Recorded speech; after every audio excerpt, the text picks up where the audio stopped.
एक नौजवान लड़का जो अपनी रोजमर्रा जिंदगी में सिर्फ अंग्रेजी जबान बोलता था, अचानक एक शदीद हादसे का शिकार हो गया। हादसा इतना खतरनाक था कि उसका दिमाग बुरी तरह मुतासिर हुआ और वो गहरे कोमा में चला गया। दिन महीनों में बदलते गए और महीने सालों में, यहाँ तक कि पूरे 7 साल गुजर गए। डॉक्टर्स ने वालिदैन को साफ अल्फाज में बता दिया था कि अगर लड़का जिंदा भी रहा तो शायद वो कभी नॉर्मल जिंदगी में वापस ना आ सके।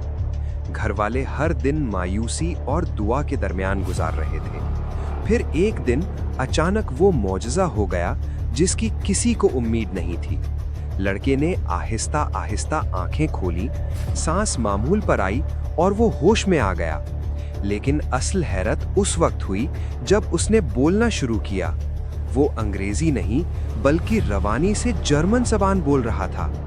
वालिदैन सकते में आ गए। डॉक्टर्स एक दूसरे को देखने लगे क्योंकि वहां मौजूद कोई भी जर्मन ज़बान नहीं समझता था। सबसे हैरानकुन बात ये थी कि इस लड़के ने अपनी पूरी जिंदगी में ना कभी जर्मनी का सफर किया था और ना ही उसने जर्मन ज़बान सीखी थी। बाद में माहिरीन नफ्सियात और न्यूरोलॉजिस्ट ने इस वाक़ये पर तहकीक की। कुछ माहिरीन का कहना था कि दिमाग के एक हिस्से को नुकसान पहुंचने से फॉरेन एक्सेंट सिंड्रोम जैसी कैफियत पैदा हो सकती है, जबकि कुछ का मानना था कि इंसानी दिमाग में छुपी हुई याददाश्तें जो आम हालात में इस्तेमाल नहीं होती, ऐसे लम्हे में जाग सकती हैं।